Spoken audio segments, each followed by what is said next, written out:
And now we will concentrate on life of a scientist who is walking on Paranal. Our next guest is ESO fellow Elyar Sedaghati. Thank you very much for joining us. It's my pleasure. What's the life on Paranal? Could you describe a day on Paranal? How does it look? When is your buzzer breaking? Well, it's not a day on Paranal, it's a night at Paranal.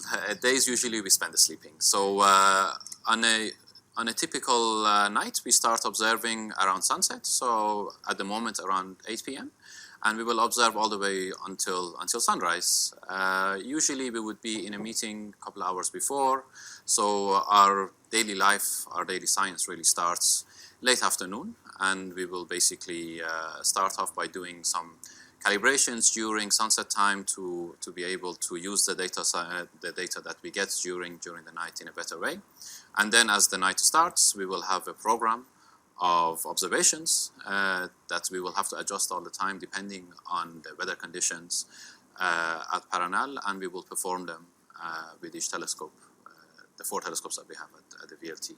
And we do that all the way till the end of the night without any break. How much time do you spend on Paranal? So depending on your position, so I am a fellow, which means that on average per year I spend 80 nights at the telescope doing observations.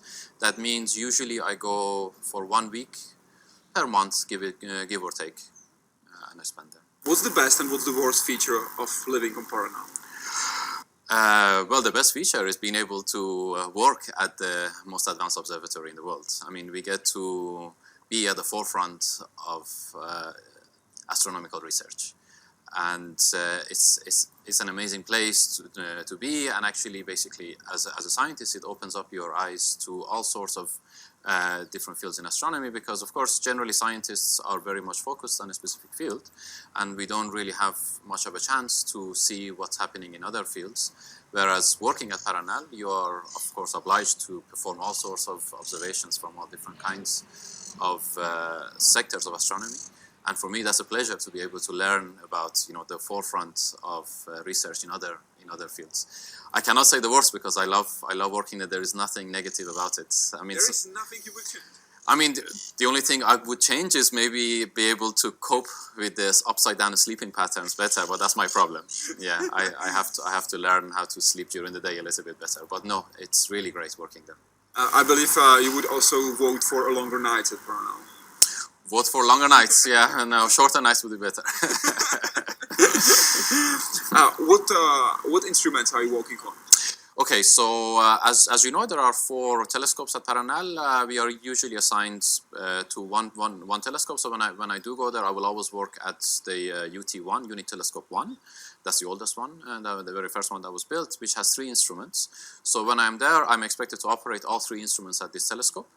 However, I do specialize in, and I wrote my my doctoral studies in the Force 2 instrument, which is actually one of the instruments from the first generation of instruments that was built at Paranal, and we call this instrument the Swiss Army knife at Paranal, because it has so many different modes and it's able to do all sorts of science from our own solar system all the way up to very high redshift, very far away galaxies. Concerning your area of expertise, there was one great discovery you also took part in. Please tell me more about the exoplanet WASP-19b. Okay, so exoplanet WASP-19b is a hot Jupiter, which means that it's a planet that's the same size as Jupiter, but it's very close to its host star. And it's so close that if it was any closer, it would be ripped apart by the gravity of its host star. And what is so special about it, because it's so close, and it makes it very puffy. So the atmosphere is very much extended. So it gives us a very unique opportunity of actually studying its atmosphere. And we can do that by basically, as the starlight passes through the atmosphere of this planet, we are able to detect the imprint that the atmosphere leaves on the starlight. And from that, we can actually infer what species there are and what is the special characteristics in the atmosphere of this exoplanet. How far this exoplanet from Earth is, and what did you learn? It's quite far. It's okay in. Depends on the diameter. It depends on the scale. On the scale, I mean, it is still in our neighborhood in terms of our galactic scale, but it's still around 80 light years away. So basically, light takes around 100 years from there to reach us. Just to put this in perspective, the diameter of our own galaxy is about 100,000 light years, so it is very, very close. Yeah, and what we learned was that, so this was basically the very first discovery of heavy metal in an atmosphere of an exoplanet, and this heavy metal was titanium oxide. This is actually something that doesn't exist on Earth. What exists on Earth is titanium dioxide, and this is actually the molecule that is used in making sunblock, because it actually absorbs sun's radiation. And it was quite important to discover this, because it actually tells us how this planet is able to contain its atmosphere while it's being bombarded by radiation from the star. So basically, we are able to pinpoint models that describe the atmosphere of exoplanets much better. And also, this discovery will help us understand actually how planets are formed, how do their atmospheres evolve in time, and where were they formed, because sometimes it has been a bit of a puzzle, how can these giant planets be formed so close? So knowing what's in their atmosphere will help us understand where they formed far away and moved inside, or where they moved exactly where they are. So I mean, these are the immediate things that we can learn from this. But looking to the future, I mean, this method that we've used in order to discover atmosphere of this planet will actually could be used later on to look at atmosphere of smaller planets, rocky planets that could possibly have life on them. And the signatures, the spectroscopic signatures that we saw in this planet will be very similar to the signatures that we will see from gases that will be produced by life. Of course, those will be more in the infrared, but the signature is the same. And so we could apply these sorts of techniques later on to be looking for signs of life when the technology gets there. I know it's wild guess. Do you know when, or do you tip when, we could have this kind of technology to find out? Well, we are getting very, very close. So, of course, with the dawn of the new ELT, the extremely large telescope from ESO, we will be able to collect huge amounts of light compared to what we are doing now, and we will have dedicated instruments to be doing this kind of science, because the instruments we are using right now, they were designed before exoplanets were even discovered. So we are really pushing instruments to do science that they weren't designed to do. So I hope that with the specific instrumentation that we will have with the ELT, we will be able to get the precision of measurements to a point that we should be able to discover possible signs of life on rocky exoplanets. It's going to be tough. I'm not saying for sure that we will have it. So that's from the ground, and of course from space there is also a space telescope that are being launched very soon, like NASA's James Webb Space Telescope, that will also observe atmosphere of exoplanets and possibly going down to rocky planets. So we are very, very, very close. And James Webb was delayed, or it was announced that it's going to be delayed. The launch will be delayed. Yes. But we will find out when it will actually launch, and hopefully it's going to be as soon as possible. Hopefully, yes.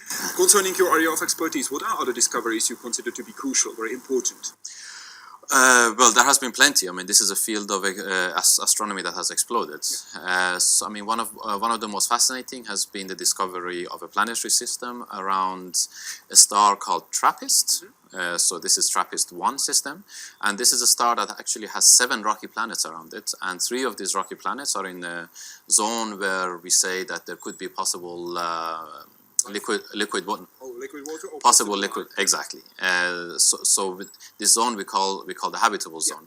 So this has been very, very crucial, and this was done very recently, and this was done with a telescope at ESO's Elyar Observatory. Apart from that, we've had a discovery of a planet around our nearest star, Proxima Centauri, and this is also a planet, again, it's in the habitable zone of its star, that actually even led to a project to be sending microchips to its to that star within our lifetime. This is called the Starshot project. So that's been very, very fascinating. That has actually even led to invention of new systems and actually new technology, exactly. What would be your advice to young students, scientists that are starting their career? What to do to be ESO fellow?